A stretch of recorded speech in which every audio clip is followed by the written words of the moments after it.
비라 아멘. 할렐루야. 우리 함께 성도의 교제 나누도록 하겠습니다. 사랑합니다. 축복합니다. 이 시간 말씀을 통하여 임하시는 주님의 그 은혜가 우리 마음속 깊은 곳에 새겨지는 귀하고 복된 시간 되기를 소망합니다. 여러분들은 지난 한 주간 어떠한 생각을 하시면서 살아오셨나요? 지난 한 주간 여러분들의 생각을 가득 채운 것이 있다면 여러분들 그것은 무엇이었습니까? 저희 아들한테 한번 물어보니까 방학이라고 하더라고요. 학생들이 대부분 이맘때쯤 되면은 방학을 하는데요. 저희 아들도 내일부터 방학에 이제 시작이 됩니다. 그러다 보니까 방학하면 뭘 할지에 대한 생각이 가득한 것 같습니다. 평소에 그 사람이 어떤 생각을 하면서 사는지는 대화를 나눠보면은 알 수 있다라는 그런 이야기가 있습니다. 여름이 되면서 휴가를 가고 싶은 생각이 가득한 사람은 수시로 어디로 휴가를 갈지, 또 가면 뭘 할지, 무엇을 먹을지 등을 이야기하게 되는 것이죠. 먹을 것에 관심이 많은 사람들은 맛집, 레시피 같은 이야기가 줄을 이룰 것입니다. 반면에 다이어트에 관심이 많은 분들은 관련된 내용들을 또 많이 알고 있고, 그러한 내용들을 비슷한 관심을 가진 분들과 또 많이 나누게 되는 것이죠. 즉 생각하는 바가 말로 표현이 되는 것입니다. 그래서 철의 여인이라는 그런 영화를 보면 유명한 이런 대사가 나옵니다. 생각은 말을 만들고 말은 행동을 만든다. 행동은 습관을 만들고 습관은 인격을 만든다. 그리고 인격은 운명을 만든다. 사람이 생각의 씨앗을 뿌리면 행동의 열매를 얻게 되는 것이고, 또 행동의 씨앗을 뿌리면 습관의 열매를 얻게 되는 것입니다.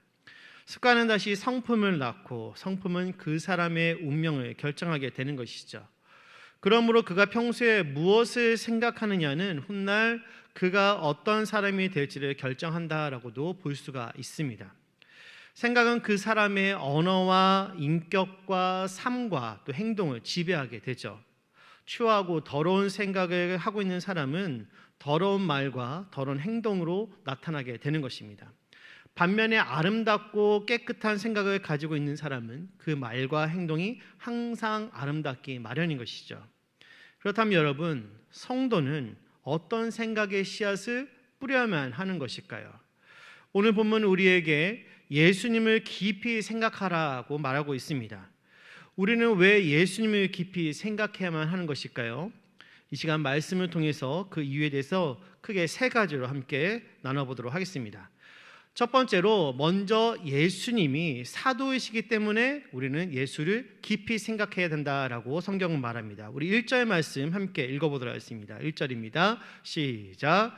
그러므로 함께 하늘의 부르심을 받은 거룩한 형제들아, 우리가 믿는 도리의 사도이시며 대제사장이신 예수를 깊이 생각하라. 아멘. 여기 보면 저와 여러분들이 향해서 함께 하늘의 부르심을 받은 거룩한 형제들아 라고 말하고 있습니다.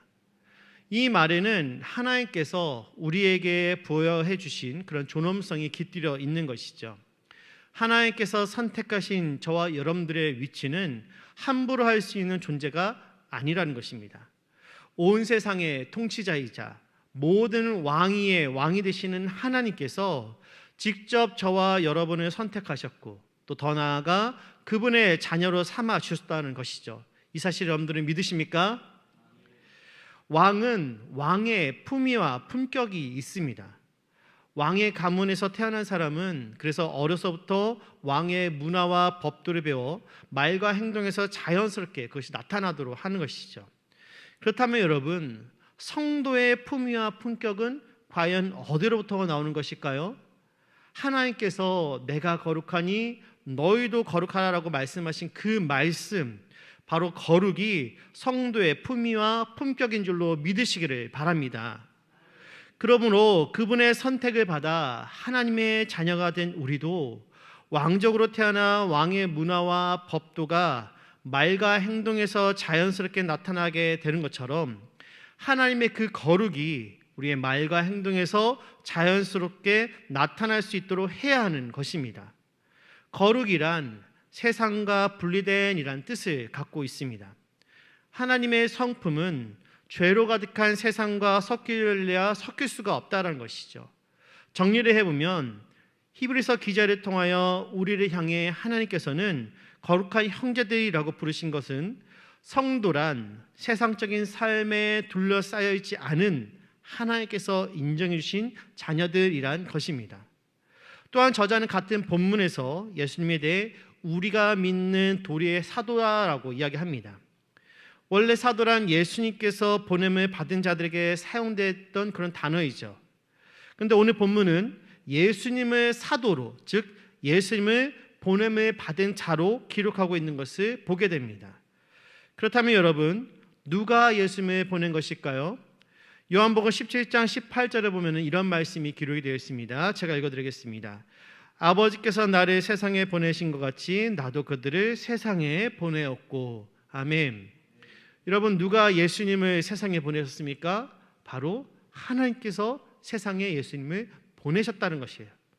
그러므로 사도의 그 의미를 더 정확하게 말해보자면 하나님의 보냄을 받은 자라고 정리를 해볼 수가 있겠습니다. 외교관 중에는 대사라는 것이 있습니다. 대사는 외교관의 주요 직급 중에서 가장 높은 최고 직급으로 주재국 정부와의 정치, 또 경제, 문화 협상을 주도하며 제외 국민 보호도 함께 담당하는 역할을 갖고 있죠. 이러한 대사 중에서 베스트 오브 베스트에 해당되는 핵심 대사로 전권 대사라는 것이 있습니다. 전권 대사는 앞에서 말했던 이 대사의 역할을 하되 국가의 원수와 그 권위를 대표할 수 있는 권한이 부여된 사람에게 특별히 명명하는 그런 역할이죠. 그런데 여러분, 사도라는 말에도 이 전권 대사의 의미가 함께 포함되어 있다는 것입니다. 하나님께서 예수님을 이 땅으로 파송하셨을 때 하나님을 대변해 하나님의 뜻을 전달하기 위해 자신의 모든 권한을 하나님께서 예수님께 함께 보내셨기 때문인 것이죠. 그래서 예수님은 승천하시기 전 제자들에게 하늘과 땅의 모든 권세를 자신에게 주셨다라고 말씀하시면서 제자들에게 다음과 같이 말씀하시는 것을 우리가 볼 수 있습니다. 마태복음 28장 19절과 20절 말씀 우리 같이 읽겠습니다. 시작. 그러므로 너희는 가서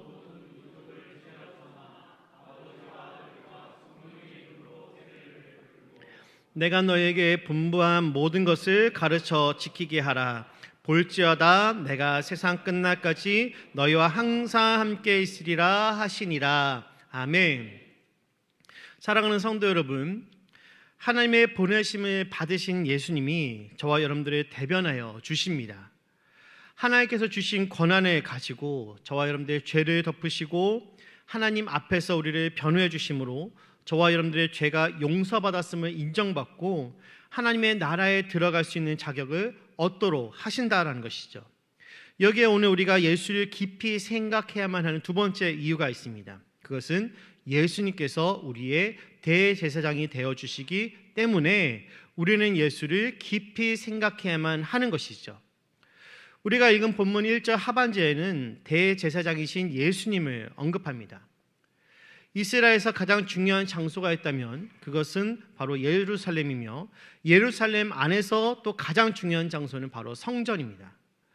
구약시대 이스라엘 백성들이 아직 광야에서 생활할 때는 성막을 중심으로 진을 짜고 생활을 했습니다. 이후 이스라엘 백성들이 약속의 땅에 들어가 그 땅에 성전을 세우기까지는 오랜 시간이 소요가 되었죠. 하나님께서 자신의 마음에 합한 사람이라고 평가했던 다윗조차도 그의 손에 피를 많이 묻혔기 때문에 성전을 짓는 것이 허락되지 않았었습니다. 대신 다윗의 아들 솔로몬 때에 성전이 세워지게 되고 하나님 그 성전 안에서 운행하시게 되죠. 이처럼 성전은 거룩하신 하나님의 성품을 가장 잘 나타내는 곳입니다. 이러한 성전은 성소와 지성소로 다시 나뉘게 되는데 하나님의 임재를 상징하는 이 언약궤는 지성소에 있었고 이 지성소는 1년에 단 하루 대속죄일에 대제사장만이 온 백성의 죄를 안고 들어갈 수가 있었습니다. 만약 이 규칙을 어길 시에는 대제사장이라고 할지라도 죽음을 면하기가 어렵던 것이죠. 그만큼 이 지성소는 특별하게 구별이 되었던 곳이었습니다. 대제사장은 성전에 계시는 하나님을 섬기는 분입니다. 대제사장은 인간의 허물과 죄를 대신 가지고 하나님 앞에 나아가는 사람이죠. 그는 하나님을 뵙고 제사를 드림으로 모든 백성의 죄사함을 구하였던 사람입니다. 그래서 대제사장은 가장 거룩한 직분이며 또 가장 중요한 직분이었습니다. 그러므로 아무나 대제사장이 할 수가 없었던 것이고 오직 아론의 자손만 허락이 되었던 것이죠. 대제사장직의 가장 큰 임무는 하나님과 인간 사이에 다리를 놓는 사람이라는 것입니다. 그렇게 하나님의 편에 서서 인간을 알아야만 했고 또 반대로 인간 편에 서서 하나님을 알아야 했습니다. 인간의 편에 서서 하나님께 말씀드려야만 했고 때로는 하나님의 편에 서서 인간에게 말할 수 있어야만 했었습니다. 그런데 예수님은 하나님이 육신의 옷을 입고 이 땅에 오신 분이시죠. 그래서 양편을 가장 잘 아시는 분이 바로 예수님이십니다. 하나님이 인간을 창조하실 때 예수님도 함께 계셨습니다. 그리고 인간을 만드신 그 하나님이 친히 인간이 되셨던 것이죠. 이렇게 인간을 창조하신 하나님과 함께 계셨던 예수님은 인간을 제일 잘 아시는 분이십니다. 이 말은 예수님께서 저와 여러분들을 가장 잘 아신다라는 것입니다. 우리는 예수님의 이름으로 기도합니다. 나를 가장 잘 아시는 예수님께서 우리의 마음과 생각을 어루만져 주시고 하나님의 뜻을 우리에게 알려주시기 때문에 우리는 우리의 대제사장이 되시는 예수님의 이름으로 기도하는 것이죠. 그러므로 우리는 우리의 대제사장이 되시는 예수를 깊이 생각해야만 하는 것입니다. 마지막으로 우리가 예수를 깊이 생각해야만 하는 이유는 예수님이 하나님의 충성된 아들이시기 때문입니다. 우리 본문 6절 말씀을 같이 읽어보도록 하겠습니다. 6절입니다. 시작. 그리스도는 하나님의 집을 맡은 아들로서 그와 같이 하셨으니 우리가 소망의 확신과 자랑을 끝까지 굳게 잡고 있으면 우리는 그의 집이라. 아멘. 히브리서의 기자는 모세와 예수님을 비교하면서 예수님은 모세보다 더 나은 분임을 선포하고 있습니다. 유대인들은 모세를 지상 최대의 사람으로 여기고 예수님은 선지자 중에 한 분이다라고 생각하고 있었기 때문에 히브리서의 기자는 이런 논리로 전개를 하고 있었던 것이죠. 그래서 2절에서 말하고 있는 것처럼 자기를 세우신 이에게 신실하기를 모세가 하나님의 온 집에서 한 것과 같이 하셨으니라고 말하고 있는 것입니다. 본문의 기자는 모세가 하나님께 충성한 것과 예수님이 하나님께 충성한 것을 일치시키고 있습니다. 그러나 그 다음 절부터는 모세보다 예수님의 우월성과 탁월성을 강조하죠. 왜냐하면 모세는 피조물로서의 충성이고 예수님은 창조주로서의 충성이기 때문입니다. 만드신 곳과 만든 곳에서 사는 사람 사이에는 엄청난 차이가 있습니다. 그래서 예수님에 대해서 히브리서 3절과 4절은 이렇게 말을 하는 것이죠. 제가 읽어드리겠습니다. 그는 모세보다 더욱 영광을 받을 만한 것이 마치 집 지은 자가 그 집보다 더 존귀한 같으니라. 집마다 지은 이가 있으니 만물을 지으신 이는 하나님이시라. 아멘. 모세는 종으로서 하나님께 충성하였고 예수님은 하나님의 아들로서 하나님께 충성하였습니다. 종으로서 충성하는 것과 아들로서 충성하는 것은 근본적으로 다른 것이죠. 그리고 모세는 예언자로서 충성하였고 예수님은 성취자로서 충성하였습니다. 예언과 성취는 무한한 격차가 있는 것입니다. 모세가 예언한 것이 누구였습니까? 바로 예수님입니다. 모세의 예언의 대상이 바로 우리 주님이라는 것이죠. 이렇듯 히브리서의 기자는 유대인들이 하늘처럼 여기는 모세를 등장시켜 그보다 나은 분이 예수님이심을 증거하면서 예수를 깊이 생각하라고 말하고 있는 것입니다. 사랑하는 성도 여러분, 예수님은 우리의 사도이시고 또 우리의 대제사장이시며 하나님의 아들이십니다.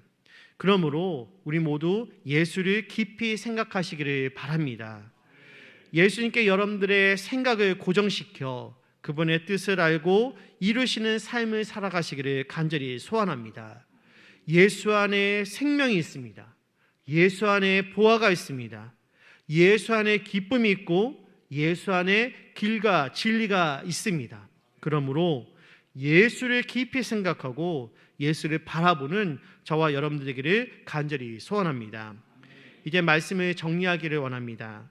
설교를 시작하면서 철의 여인이라는 영화에 나온 유명한 대사를 소개했었습니다. 근데 마하트마 간디는 여기에 한 가지를 더 추가하는 것을 보게 되는데요.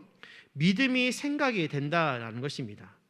무엇을 믿느냐가 생각이 되고 그 생각이 말이 되고 행동이 되고 습관이 되어 가치와 운명을 정하게 된다라는 것이죠.